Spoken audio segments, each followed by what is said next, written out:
Bismillahirrahmanirrahim. Assalamualaikum warahmatullahi wabarakatuh.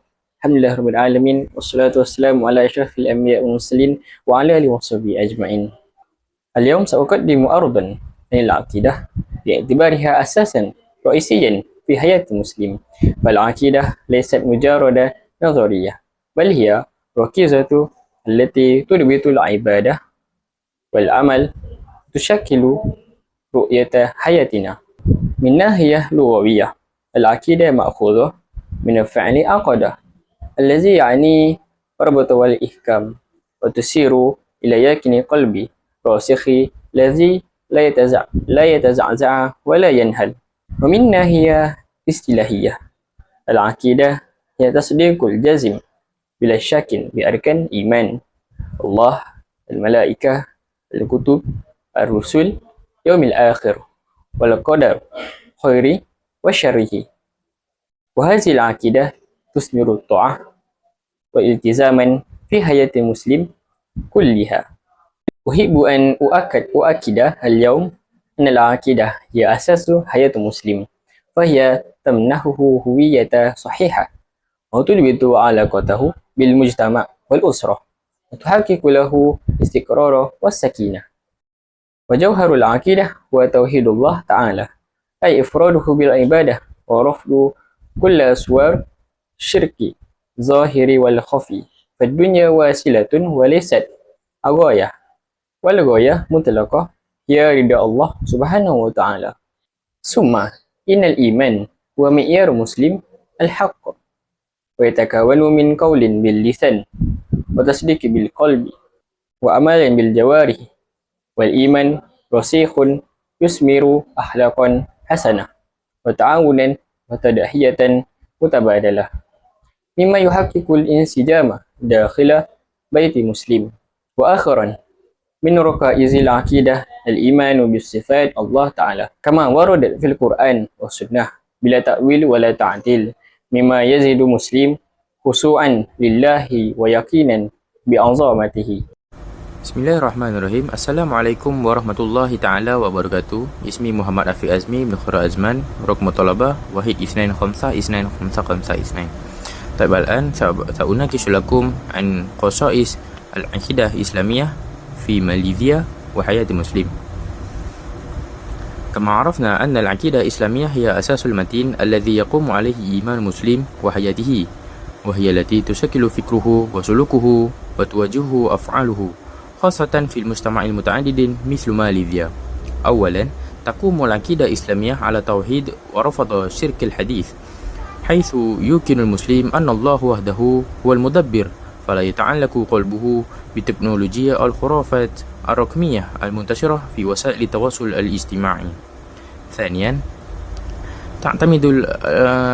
تعتمد العقيدة على القرآن والسنة كمرجعية أساسية لمواجهة تحديات العصر، مثل انتشار المعلومات المضللة والأفكار المنحرفة، فيبقى المسلم ثابتا على منهج الإسلام الصحيح.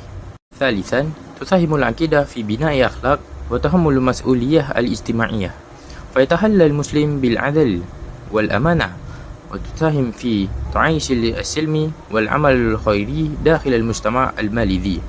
وأخيرا، رابعا، تمنع العقيدة الإسلامية الطمأنينة وتحديد هدف الحياة، وهو عبادة الله، فيعيش المسلم مطمئنا صبورا راضيا بقضاء الله عز وجل.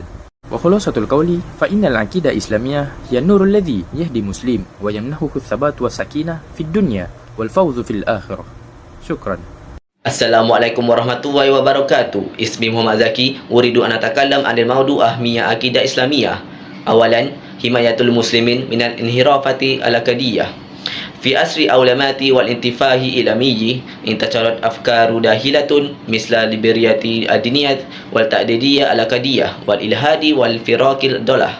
Fal aqidah sahiha wufqa manhaji ahli sunnah wal jamaah tuaddu hisnan mani'an yahfazul muslimin minal inhirafi anil ta'alim islam.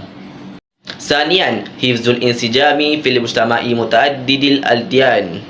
Tu'allimu aqidah islamiyal muslimin mabda'u ta'ayushi silmiyi ma'a atba'i dayanatil uhra dunal masasi bisawabatil iman وهذا يساهم في تعزيز التفاهم والاحترام المتبادل والمحافظة على الأمن والاستقرار في المجتمع الماليزي.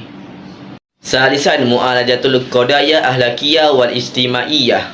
تواجه ماليزيا قضايا اجتماعية خطيرة مثل انحلال أخلاقي وتعاطي المخدرات والفساد وانتشار سلوكيات مخالفة للفطرة، وتعد العقيدة أساسا للأخلاق الإسلامية التي تهدف إلى بناء إنسان صالح ومجتمع متوازن. خامسا توحيد صف المسلمين. تسهم العقيدة الصحيحة في توحيد المسلمين ونبذ الفرقة والاختلاف الناتج عن التعصب المذهبي أو فكري، مما يعزز قوة الإسلامية في مواجهة التحديات المعاصرة.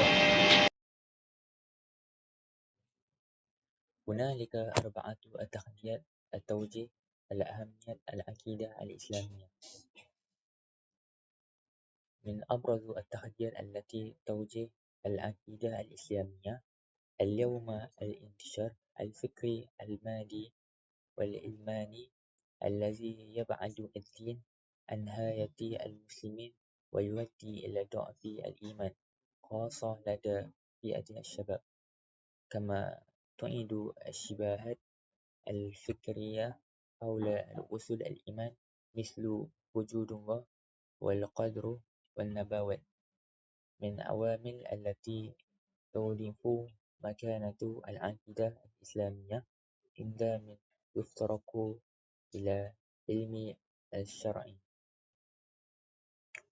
ومن تحديات أيضا ضعف التربية العقيدية في الأسرة المؤسسات التعليمية، حيث يزكي على مهاجر الدون الترسيخ العقيدة في القلوب. وأخيرا ويؤثر الإفتاء والثقافي الخير منكبات والمؤلمة السلبا على ثبات العقيدة الإسلامية من خلال النشر القيمة ومفاهيم مخالفة للإسلام. Bismillahirrahmanirrahim. Assalamualaikum warahmatullahi wabarakatuh. اسمي محمد أقمر عزيز بن رزام. إن شاء الله الآن سأبحث التهديدات عن عقيدة الإسلامية. أولا، يعد الفكر العلماني والليبرالي من التحديات الخطيرة التي تؤثر على العقيدة الإسلامية، حيث يدعو إلى فصل الدين عن شؤون الحياة وتعظيم الحرية المطلقة دون الالتزام بأحكام الشريعة الإسلامية، ثم يؤدي إلى ذلك اضطراب المفاهيم العقدية وزرع الشك في تعاليم الإسلام، خاصة مع انتشار المعلومة المضللة والأخبار غير الصحيحة غير وسائل التواصل الاجتماعي، مما يسبب الخلافات وسوء الفهم في أمور العقيدة، كما يؤدي إلى ظهور الفرق الضالة والانحرافات العقدية وانتشار معتقدات باطلة كادعاء النبوة بعد رسول الله صلى الله عليه وسلم، مما يؤثر سلبا على هوية المسلم وانتمائه الديني. ولذا يجب علينا التمسك بالقرآن الكريم والسنة النبوة للحفاظ على نقاء العقيدة وصيانتها من الضلال. هذا فقط مني، شكرا. السلام عليكم ورحمة الله وبركاته. بسم الله الرحمن الرحيم. اسمي محمد شفيق الإزان بن سليم 1252154. إن شاء الله سأكون أن أتحدث عن جهود التمكين العقيدة. أولا، التوحيد جوهر العقيدة وأساس الإخلاص. والثاني، الإيمان قول واعتقاد وعمل يظهر في السلوك والأخلاق. والثالث، العقيدة الصحيحة تثبت الإيمان وتوجه الشبهات المعاصرة. وآخرا، تحقق الطمأنينة النفسية واستقرار الفرد والمجتمع. وخلاصة القول: العقيدة إسلامية أساس الدين والهوية. التوحيد جوهر العقيدة وميزان الإخلاص. الإيمان قول، اعتقاد، وعمل. العقيدة الصحيحة تثبت الإيمان وتصد الشبهات. والآخرة تبني الأخلاق والاستقرار والطمأنينة. هذا فقط منا.